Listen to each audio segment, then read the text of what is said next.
Welcome back. The national debt is still rising. Joining our conversation to explain why and what is happening, our local financial advisor, Bruce Allen. Good morning. Good to see you. Good morning, Gary. So the national debt over $31 trillion now. It's just banging up against that debt ceiling. What are we talking about? What is the national debt? Well, first off, there's a couple of things. People talk about the trade deficit. We're not talking about that at all. This is about how much money is the U.S. government going into debt in total. There are the annual deficits that happen each year when Congress and the president spend more money than they have in terms of tax receipts. And then there's the big number in terms of how big is the total debt that the U.S. government's taken on. And we're talking about that number. And 31 trillion is a big number. It's kind of hard to fathom. That has gone up a lot over the past, what, 5-6 years? Yeah, so just to give you some perspective on this, when Donald Trump took office in January 20th of 2017, the total amount of debt in the United States was just under $20 trillion. And this is data from the Treasury Department. And I'm walking this through because if you see that as of January 21st, 2020, 3 years into his presidency, the debt had risen to about $23 trillion.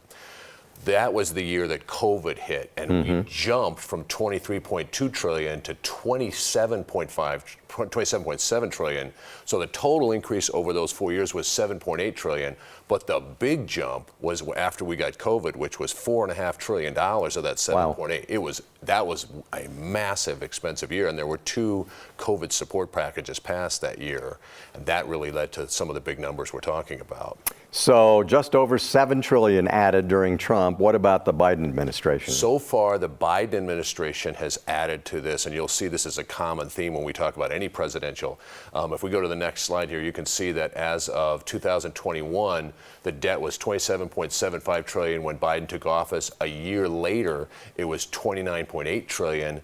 And this was the year that we had another COVID support package passed for almost $1.9 trillion, and the deficit increased by $2.12 trillion. So over the 2 years of COVID, we saw the deficit, the total deficit in the U.S. go up over $6.5 trillion, which is a massive number.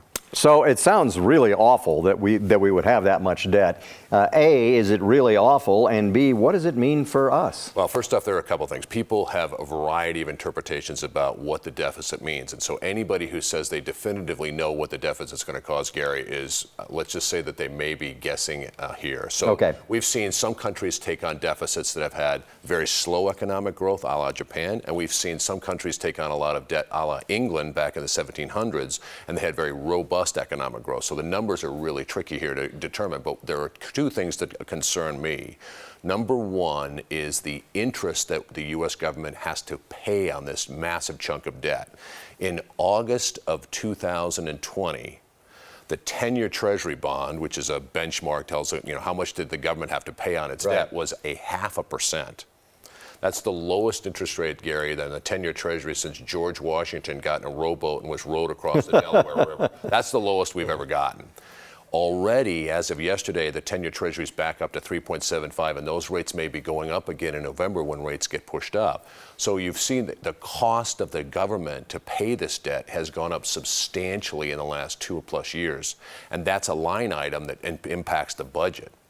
Okay, well, now people are going to be talking about this because I hear there's an election coming up, and that's always one thing that comes up is the national debt. Bruce, always good to see you. You too. Thank you. Take care.